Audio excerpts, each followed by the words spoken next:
Resume the recording. Welcome, everyone. I'm going to give people a minute, and then we'll really kick off. Yeah, here in the meantime, I'll put my icebreaker question in the chat.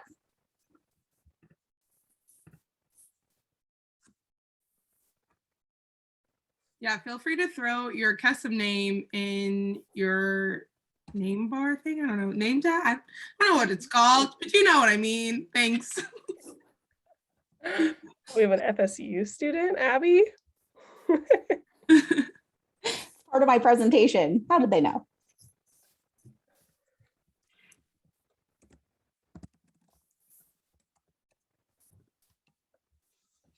I'm also interested in seeing where's everyone tuning in from.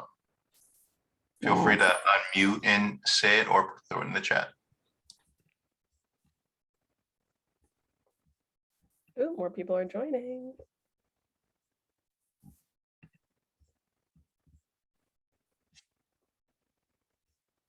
I'm from Atlanta. Well, I'm not from Atlanta, but I'm here from Atlanta. Anyone else in Georgia? Darn. Mm-hmm. I'm from Maine, can't relate. Lots of jackets all the time. Okay, cool. Abby, I'm going to go ahead and start screen sharing for you. Give me 1 second. Okay.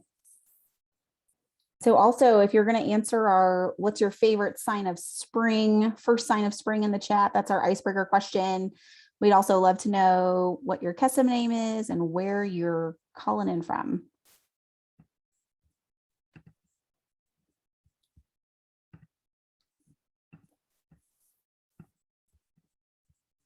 Okay, welcome everybody. We'll go ahead and get started. My name is Abby, Mama Bear. I'm joined with Kira and Kofi and Kiki. We're gonna be with you today. I'm so excited to present to you today. My custom name is Mama Bear. The obvious reason is I have 4 little boys, but the not obvious reason is that it really suits my personality. So I'm kind of, cute, but I'm pretty fierce when it comes to the people I love. So that's why I chose that name. I am the director of campaigns and major gifts here at KESM. I'm not a KESM alumni, but my alma mater is FSU, which I know they have a Camp KESM chapter. Welcome. And so I definitely still, even not being a part of KESM and during my college time, I feel like I want that chapter to really succeed. So that's good for me to know. I decided to come work for KESM for personal reason. I'm here for my mom. So I lost my mom to cancer almost 3 years ago, and I'm a grown-up. I was a grown woman, and it was the hardest journey I ever had to take. And so I just want you all to know that having walked down that path, I appreciate you all very much for all that you do for fundraising. That's what we're going to talk about today, but certainly for all you do for Camp KESM at your chapters and all of the kids that you serve. So thank you very much. And I am passionate about this session, about motivating and managing individual fundraisers, because I was thinking about something that I learned at a development workshop a few years ago. One of the keynote speakers said, donors don't give to you, they give through you. And so that really stuck with me, right? Because a lot of times in fundraising, we talk about relationships, and those things are important. But really, as fundraisers, what we are is a conduit. We are giving people the opportunity to have an impact. We are connecting them to our mission, to the magic of KESM. And so I think as we go through this session, that's what I really want you to keep in mind, right? So yes, let's talk tactical. Let's talk about motivating our fundraisers, but let's keep in mind the why that we're doing that. You have this power to be this conduit between our fundraisers, between our donors and the mission. So let's wield it and raise more money. So fundraising is not just about the money. It's about what the money can do. That's what we're all working on. So that's my welcome for you. On our next slide, we have a little bit of just a high level what we're going to cover today. I want to get the lay of the land, so I want to ask you a couple questions on the next slide. But we're going to talk about our session title. We're going to talk about managing and motivating fundraisers, and think about yourself just as individuals. What motivates you or drives you to do anything? to excel at anything, to achieve a goal. It could be your work at Kesem, or, you know, in another role that you volunteer in, or a school project, or your job. I think we're all different. And that's another mindset I want you to have today. There's not really a lot of one size fits all strategies. We have to pick and choose what's going to work for us, our chapters, and certainly the fundraisers that we're working with. Within motivation, we'll talk about strategy. So just some concepts. We'll talk about communications, which is really the most important piece I want you to walk away with today. And we'll talk about stewardship a little bit. I want to say there's a whole other presentation on stewardship because it's that big and that important. So I'll give you more details on that. I want to make sure that you turn into that too. So let's go to the next slide. So Kira's going to fire up a couple of poll questions for us. I just want to get to know you all a little bit more and kind of understand, you know, what your current situation is. So we have a couple poll questions. Let's see. Do we have the first one? So how many fundraisers do you have at your chapter? And it's okay if you don't know exact. We did some ranges here just to try to figure it out. I'm just curious. Do your best to answer. We've got 6. Do I hear 7? Let's make it 10.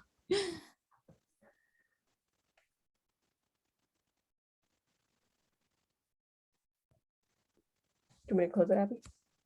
Yeah, did everyone answer? We got 80%. We might have some people on the phone. So Okay, well, let's go ahead and close it. cool. Okay.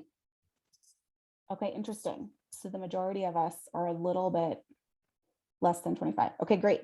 All right, so let's move on to our next question. How many coordinators or volunteers do you have working on development? So you yourself or development coordinator, do you have a partner in crime? Do you have committee members that help you? That's important.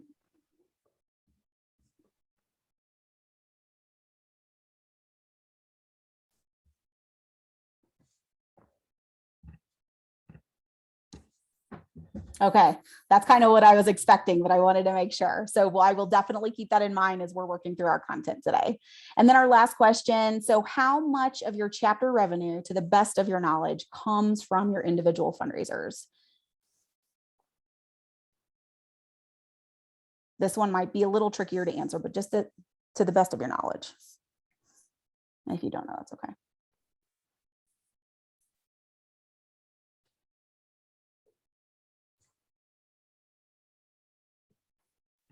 All right, what do we have? Okay, wow. So yeah, that nice sweet spot. Okay, great. Thank you so much. That's so helpful for me to know a little bit more about you all and what you're working with, who you're working with. So now that I know a little bit more about you, I want to take a step back. I want to just quickly say why peer-to-peer fundraising is important. So, you know, with that poll, it looks like a lot of you raise anywhere from 25% to 50%, almost half of your chapter budget just from your individual fundraisers. That's pretty great. So peer-to-peer is important because in anything with fundraising, right? Any kind of development work, that one-to-one interaction, that personal ask is always the most effective fundraising method, more so than anything else. And, you know, back in the olden days, we used to do letter writing campaigns, and that might actually be something you still do today. It would probably be even more effective today because people would be shocked they got a letter in the mail. But over time, that one-to-one solicitation via mail has evolved into emails, texts, crowdfunding, all these other digital platforms. The other reason peer-to-peer fundraising is really important is because it helps to build social proof. And so if you haven't heard that term before, it was coined way back in the 80s by author Robert Cialdini in his book Influence. And so what it means is it's the idea that people copy the actions of others in an attempt to emulate behavior. So crowdfunding, peer-to-peer fundraising, all of these kind of digital one-to-one asks really create that social proof for Kesem and for the work that you're trying to do. People are more inclined to support friends and family, believe in something friends and family are doing because they trust you and they have that rapport with you. So that's why peer-to-peer fundraising is so successful. It always has been. It just looks a little different now.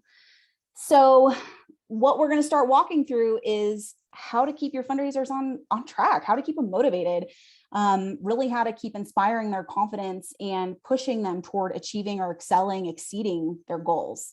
so that your chapter can be successful. So let's go to our first real content slide here.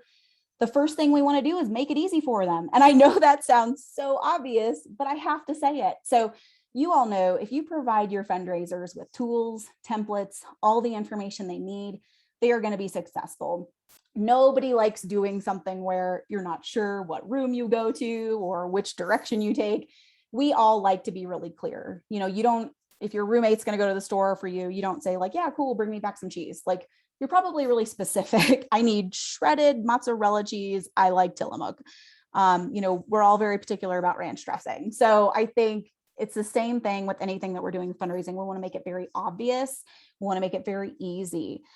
Same with donors, right? We don't want them to have to do a heavy lift. We want them to do the transaction. We want to make it easy. So our national development team works in tandem with you on a lot of these things. We help provide email templates, text templates, social templates, social graphics, all these different things to try to lighten your lift for what you're sharing with your chapters and with your fundraisers.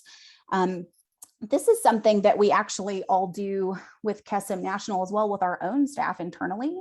So one of the things that our senior leadership team does is write stewardship notes or do thank you calls for donors. And we're not just like, here, you know, call this person, thank you. We give them the person's name, the donation amount. We give any notes on the donor. This person is so-and-so sister, or you met this person in San Francisco. This person asked you to call them. You know, make sure we give them context. And then we also give them scripts. Here's some suggestions of things you could talk to this person about.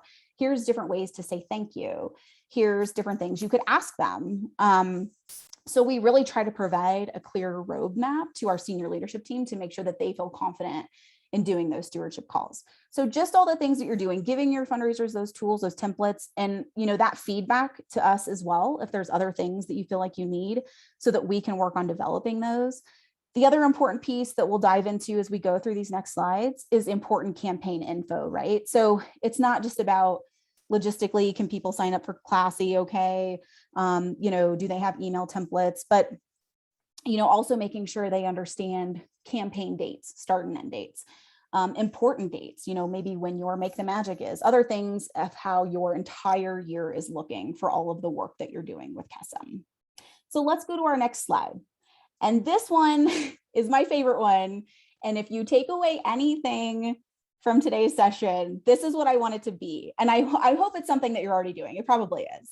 But just in case, if you're not, this is what I would like you to really think about. Is this something you can start doing with your fundraisers at your chapter? And if it's something that you are already doing, how can you step it up a level and make it even stronger? So provide regular campaign updates. Now, this is to say, communicate with your fundraisers regularly. Let me just see really quick. I'm going to look back here. Can you just raise your hands? If you provide regular communication to your fundraisers, just raise your hand so I can see you, or put yes in the chat or whatever. A couple people off camera. Okay, good. Yay. Awesome. So there is a fabulous industry statistic. Are you ready? Campaigns raise 126% more in donations when you update your supporters, and the most successful campaigns provide an average of 4 updates depending on the duration of the campaign. So this might be something where you are looking at it campaign to campaign, right? So for Giving Tuesday, something that lasts, you know, 7 to 10 days roughly, with the culmination really being on one day. Maybe that's where you do 4 communications, 4 updates, right? Here's how to get started. Number 1, here's where we're at. Number 2, number 3, here's how we did. Number 4 is thank you. I think with a longer campaign, like Camp Around the Corner, it goes a couple of weeks, you know, maybe you do 4 communications, but they're spread out a little bit more. You could also look at it for your entire school year. Maybe you're doing updates once a month. And I'm saying campaign updates, but I think really I want to step it back and say communication. And there's I'm not going to read this slide to you. You can read. There's a couple of different ideas here, right? So there could just be messages of encouragement. I think even more impactful, share those updates on what your chapter is doing. How many camper applications do you have? Did you have any cool mission moments in the comments from your application? Are you letting your top fundraisers share tips? Are you recognizing people? you could really communicate with them in any number of ways. And I think you probably have more to say than you know. And I think if there's anything that you can do to really strengthen your fundraisers connection to you and to your chapter, this would be the way to do it. It also is going to help them not feel like they're just operating out in a silo. They're going to really feel a part of your community. So that's I'll get off the soapbox now, but I think that's the most important one. Make sure you are doing regular communication, specifically campaign updates with your fundraisers. So next slide, segment your fundraisers. So we're going to do a little activity here, but this is where, if you are working with a smaller team, some of these things get a little more complex. And so we're going to do our best on this today. But if you can segment your fundraisers, you're going to have more effective messaging to them. So this is like, back in the beginning when I was talking about not all messages are one size fits all, not all motivators are one size fits all. So think about, you might have new fundraisers, people who have never fundraised for custom or for your chapter, or maybe they've never even done their own peer-to-peer campaign. And then you might have returning people that are pretty familiar with the process and the ins and outs of the chapter. Additionally, you could have folks who are really succeeding at their goals, not just literally hitting, financial milestones, but who are super active and really feel comfortable in that lane. And then you might have some folks who are struggling, whether it's they're just not really sure what to do, they lost track of the template, or their network is just not responsive for whatever reason. So I want to do a breakout. So Kira, do we have 10 participants, you said? Let's just do 2 groups maybe. I don't think we need to do as many as we're thinking. So let's do one group with new and returning fundraisers, and group 2 with succeeding and struggling fundraisers. And so what I want y'all to do, I want you to just chat quickly in your groups, and I want you to come up with a couple of messages, motivators you could share with those different groups of people. So group 1, you're going to be thinking about if someone is a new fundraiser, what might be helpful to them, what might motivate them, what's a communication you could share with them, and then also returning fundraisers, and how are those 2 groups different. And then same with group 2, you're going to look at people who are succeeding and people who are struggling. What's a couple of messages or motivators you could share with them and to help them continue along on their journey. Okay, so let's do 2 groups. We'll just break for like 5 minutes. And when we come back, I want you to share. So hopefully some of y'all can come off mute and share some of the things that you came up with. Okay, are we good? All right, let's do it. We have one person join. I'm just going to assign one Oh, more okay. They're going to be confused. I was so ready. Okay. Okay, ready? It's happening.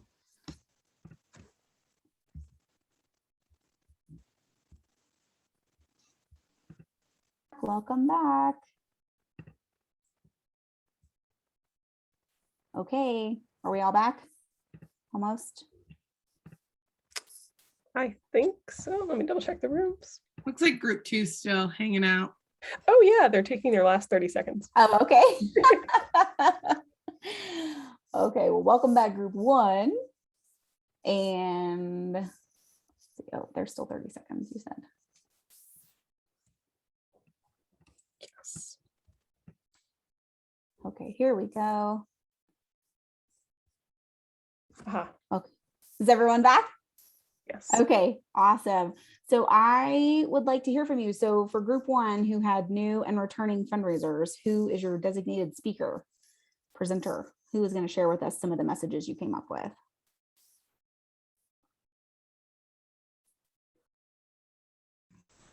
We didn't really have a designated speaker. We didn't think about that, but I can share my chapter. We had like a fundraising bracket type thing, a competitive thing. And I think it was fun for the new members mostly because they kind of had an incentive at the end.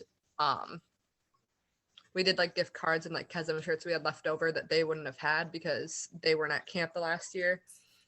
And then also I said one of our coordinators sent out a big message at the end of Giving Tuesday and was like, I don't care if you raised $50 today or if you raised $1,000, and kind of like let them know their money is going to help the kiddos in some sort of way, which I think made everyone feel very recognized. Yeah, that's great. So with the bracket thing, I want to hear a little bit more about that. We're going to talk about some incentives and competition in a couple of slides here. I think that's such a cool idea. And I like the message of the gift size, right? Or of the amount raised. Like it doesn't really matter. I mean, we have goals and we want to work toward those goals, but the important thing is that people are trying. So I'm curious if you all came up with anything specifically with what you might tell someone who's a new fundraiser and never done this before versus what you might tell someone who's returning. Or was it more just general motivating support?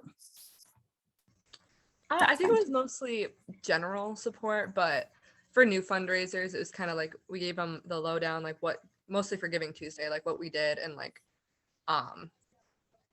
someone said that they like brainstormed ideas to give new members, because like I know when I first started, I'm like, I don't know what to do. I don't know how to raise money.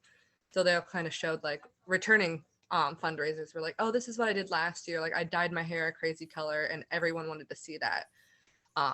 Or one of the returning fundraisers was giving his idea like, oh, I sang a song for $25. So it was easier to fundraise when you kind of have an idea what to do already.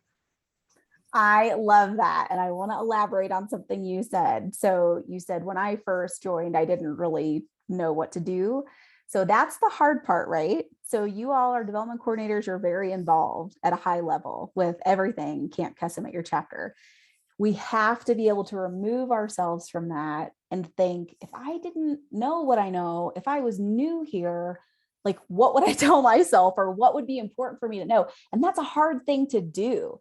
And so I think that, with new people coming on board, you want to have new fundraisers, you want to have more fundraisers, but we have to make sure that they feel comfortable, that they, know what they're doing, that they feel like it's achievable. And so that's a very different message maybe than someone who has done this before. I also love, so that's one of my messaging segments down here too, like sharing tips from your highest performers. So that was a great add-on, right? Like having people share some of the things they had done to raise donations to make people feel comfortable and like they had some tangible ideas. That's great. Thank you. So group 2, with succeeding and struggling fundraisers, what are some of the messages or motivators you all came up with? Who's going to share?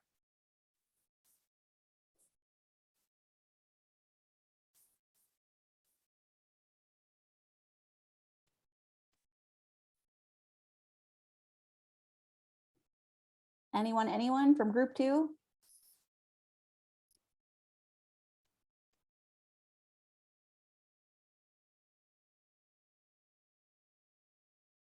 Kofi, was that the group you were in? I may have made a mistake. I thought we were group 1. So maybe that's what happened. That's I'm just okay. not realizing. Well, let's still hear some ideas. So did you all talk about new and returning fundraisers? We did actually talk through a lot of stuff that are still relevant here for succeeding and struggling, if someone wants to jump in. Otherwise, I can summarize for us. Yeah, let's hear some. I do think there's probably a lot of overlap, but it is good to think about them in different boxes. So does someone from group 2 want to share a couple of the things that y'all came up with?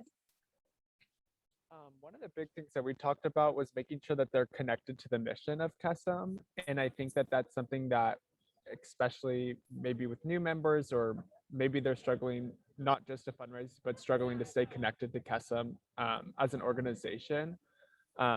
Because we all care so much about the organization and we know so much about it and why we do.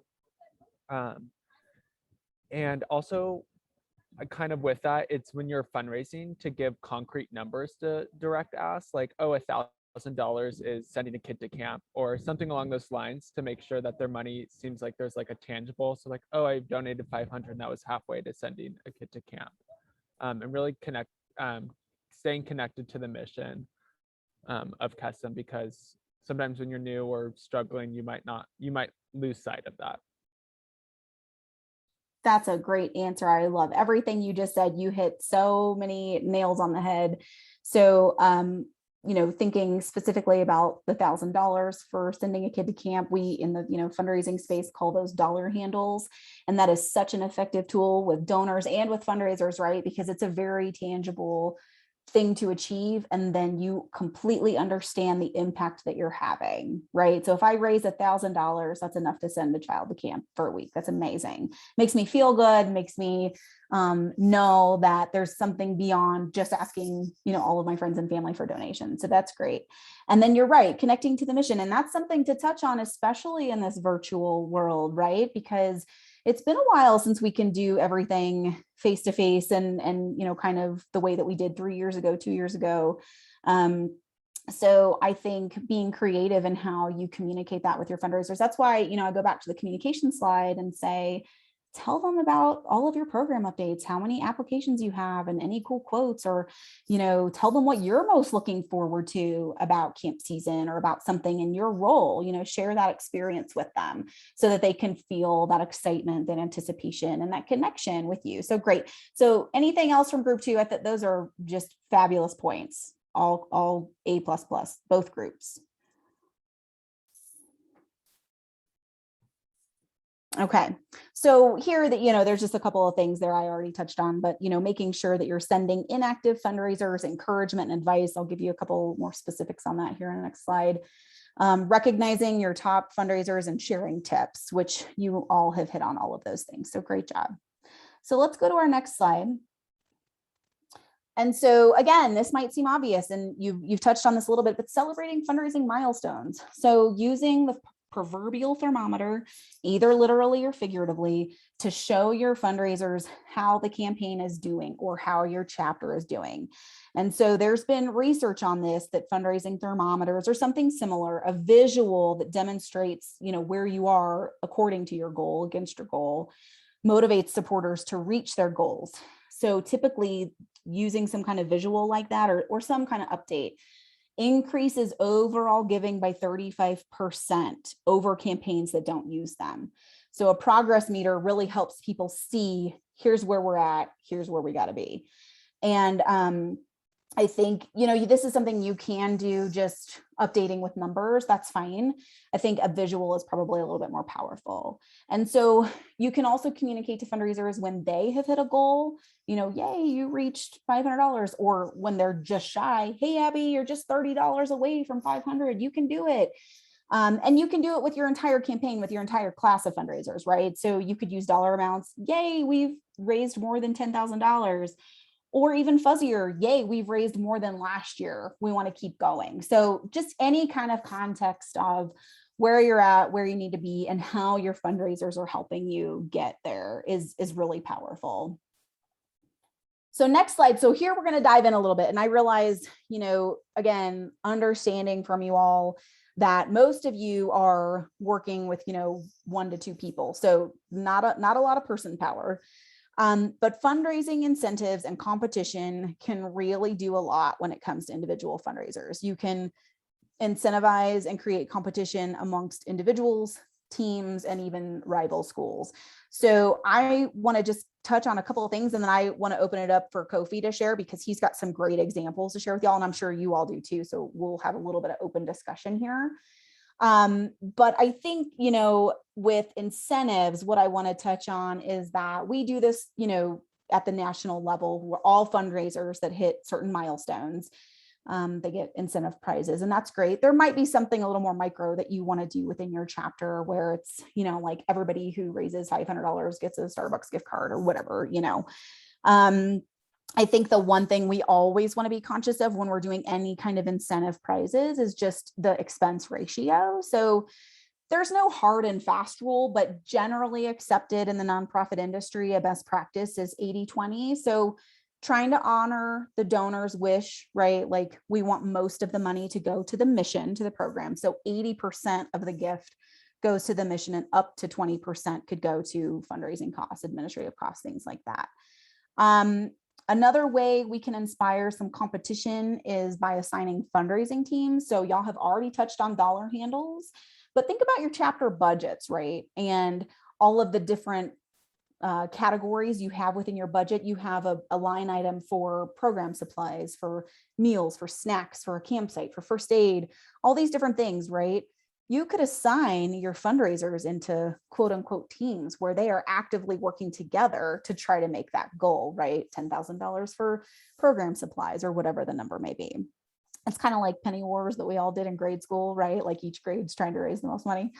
And so there might be different monetary goals, but everyone's working together. It also helps people, like we were talking about, with being communicated with regularly, helps them feel kind of like more part of the community and like they're a part of something. In talking through some of these fundraising teams, Kira and Kofi brought to my attention that some chapters actually do fundraising units. So I want to turn it over to him to talk a little bit more about that, because I think it's such a cool idea. And then if you all have anything that you do similar to that, or like the bracket thing, Jessica, that you just brought up, I would love to hear more about that now. So let's have a little bit of open discussion. Kofi, you want to kick it off? Yeah, definitely. So like Abby has been mentioning to this point, lots of different ways that you can engage your fundraising teams. I mean, like lots of different ways for your individuals as a whole team, and then like rival other chapters as well, right? And so some of the things that I've seen be very successful in all these different areas, and just wanted to share a little bit of that for all of you so that you can also see if there's some things that you want to borrow or adapt for yourselves. So some great things I've seen with individuals, similar to like what Mama Bear said to this point, is setting up some kind of incentive for an individual to hit their fundraising goal. And so one easy way to do this, and especially with newer members, is incentivizing a certain level of giving, or their certain, maybe their first gift or first couple of gifts with Kesem swag, knowing that many people are coming in, maybe have never gotten a Kesem t-shirt or a Kesem hat or whatever that looks like, are really motivated by that, knowing that that's one. I know for myself, I fully felt a part of Kesem in my chapter when I got that first t-shirt. And so that's one way that in these fundraising campaigns for those individuals to kind of incentivize, your first donation, like you'll get your Kesem t-shirt, or your first $100, whatever that looks like, figuring out what metric that looks good for your individuals. And so that's something that can be really a good incentive for some of those individual fundraisers. With teams, many of you have units for camp, and those unit leaders are working together during camp. Is a great way to kind of build some camaraderie with those individual units in fundraising. And so I've seen competitions within a chapter based off of these unit colors and those units that are going to be working together, and those campaigns being very much so tied to fundraising for the unit of kids that they're working with.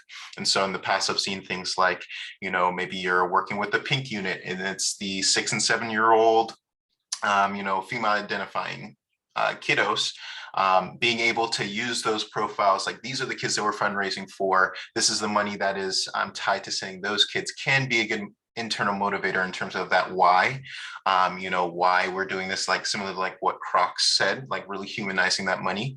And then beyond that can be, a little bit of a head-to-head friendly competition within the group, like who can first fill their cabin, which unit can fill their cabin first and send all their kids. And so that's a great one. That being a little bit more, on the team level, thinking about outside of your chapter, a lot of you have rival schools, whether it's in sports, whether it's within the same state. Highly suggest some friendly competition. I grew up in Columbus, and so go Bucks, Ohio State, right? Might be a good opportunity to go up against our rivals up north in Michigan and having some friendly competition here, whether it is doing benchmarks and hour per hour fundraising marks, where it's like who is doing the best in those hours, and doing some friendly dares and challenges could be one way of doing it. I've also seen it bracketed style, as some people have mentioned, whether it's like a whole region doing it together and going head to head and having an ultimate prize at the end. Not going to necessarily put up all PCs, but with my region, sometimes it is then like a PC gift or a PC challenge. One year, Michigan ended up winning our competition, and so I agreed to jump in Lake Michigan with them in the middle of winter. And so could be things that you bring your PC into, but all of these things that can kind of motivate your teams and get them going for fundraising. And so those types of things are great ways to kind of spark your fundraising, and can make it fun and build some camaraderie with your teams as well. Want to open it up and see if there are any things that you have done, any of you have seen at your chapters would be that worth sharing here for other people. Yeah, I Thank can you. jump in really quick. Yeah. One other thing that I wanted to share kind of with those team aspects, I shared this in the chat a little bit ago, but I was not a strong fundraiser, like barely hit my goal out of my years as a student fundraiser. So I want to normalize that. So one thing that we tried to do to help balance that out was put some of our stronger fundraisers that had access in their network to bring in more dollars with folks that, like me, did not have that same accessibility. And that helped balance it out, right? Of like, now our units are competing at more of an even playing field of everyone having an opportunity to share, but maybe not having that direct connection to, or direct access to funds. And then another thing I like to share is I came from a smaller chapter, Fresno State. If you know anything about California, it's tiny, but mighty, and I love them. We, in the first few years, didn't have all the funds to have incentives that cost money. So there are other ways of doing that of like, okay, if you are in this winning unit or you're this top fundraiser or whatever the case may be, you get to shower first after messy games. If you've ever been to messy games, that is worth $1 million, being first to shower. So you can think creatively like that it doesn't necessarily have to be a tangible thing, but what experiences matter for your chapter? Maybe it is getting to lead the first camp song or getting to pick your seat on the bus. That can be kind of creative in that aspect. So if you don't have that extra custom swag around, think about what matters that isn't necessarily tangible. Thank you so much, Jade. I love everything that y'all have just said. Does anybody else want to share anything that you do either for incentives or competition within your chapter, with other schools? Anything come to mind?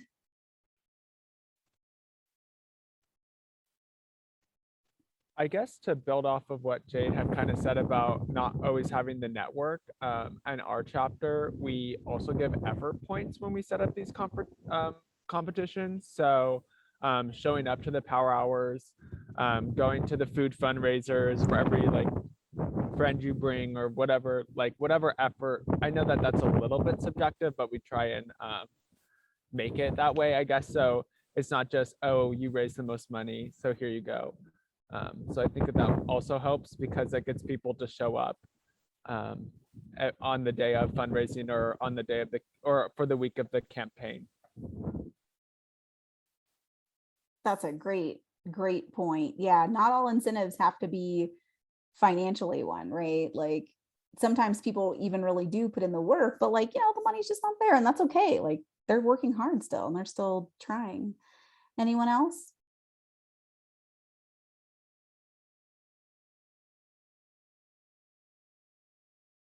Okay, well, I love everything that y'all just shared. And again, I think, this slide, incentives and competition, I think it can be really successful. And some of you are already doing it in a very successful way. It is sometimes a heavier lift. It can be a little bit more layered and complex. So this might not be right for every chapter, and that's okay. I think it's something to keep in the back of your mind. And I will just say before we close that Camp Kesem was not at FSU when I was at FSU, but I did participate in a different charity, that did fundraising and programs. And every year we tried to beat UF and we never did. But every year it kept us motivated to try to do better and better. And eventually they did. They did outraise UF. It took a while, but that's okay. So I think, never underestimate the power of competition. I think a lot of us are competitive by nature, and it's just kind of finding what thing speaks to what person. So super great contribution there. So next slide. The last thing I'll say is say thank you. So I am not going to dive into stewardship. It is very important. It's so important. In fact, there's a whole other session on it. It's called Donor Stewardship Strategy and Execution. It's fabulous. I hope you can join. But, just like with anything that we do for Kesem or in our lives, it's great to come from a place of gratitude. So there's actually this book, The Money Raising Nonprofit Brand by Jeff Brooks. He's a fundraising guru. He says, those who celebrate gratitude as an organizational trait, which Kesem does, raise more money, keep donors longer, and create more innovation. They're also better places to work. So express your gratitude for your fundraisers, your teammates, your donors, your mission. You're going to just, boost everyone's loyalty and happiness, including your own. So, the other thing I did include, you can Google, inspirational fundraising quotes or whatever. And like I put a link in here. There's some great quotes related to fundraising, volunteerism, contributing to a mission. And so I think maybe going back to that communication slide with just making sure you're communicating with your fundraisers regularly, that might just be a nice boost every now and again, right? To just kind of share a nice quote that you feel like would be meaningful to them. And, maybe it inspires them to focus on their campaign. So let's recap on the next slide. Today, you have told me a little bit about you, your chapters, and how you work. We have all discussed and agreed why peer-to-peer fundraising is important. That's how we started out. And the ways that we're going to help our fundraisers on their journey with KESIM is we're going to make it easy. We're going to provide tools, templates, and resources. We're going to provide campaign updates. The most important thing, communicate with them. If we have the bandwidth, it's a good idea to maybe segment your fundraisers into groups and whatever works for you, but it might just help you target your messages a little bit more. Celebrate your fundraising milestones, big or small, exact or fuzzy, it all helps. Use incentives and competition if that's right for you. And then of course, say thank you. So as we close here, I just want to leave you with a couple of thoughts on this next slide. I know that you all are embarking on your most successful fundraising year in recent memory. So in Amy Poehler's book, Yes, Please, she says, you will never climb career mountain and get to the top and shout, I made it.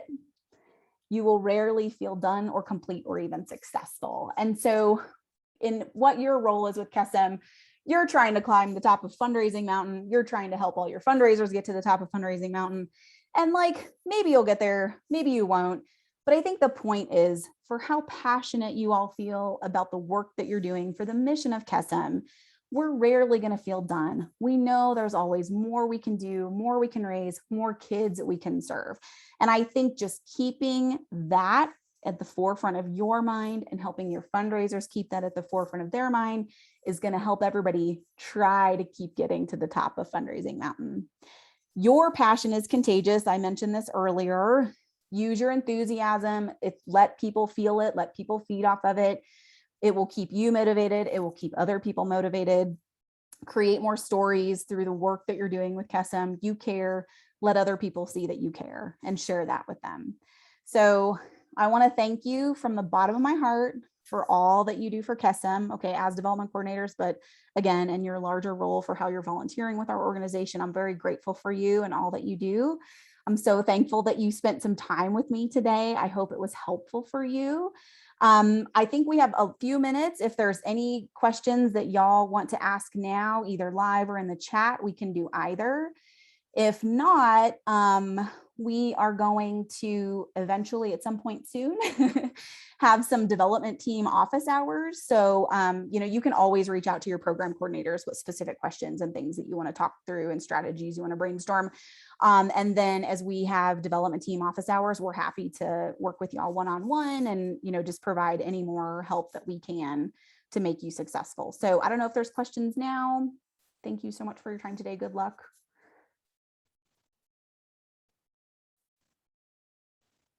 No questions? Y'all feel motivated?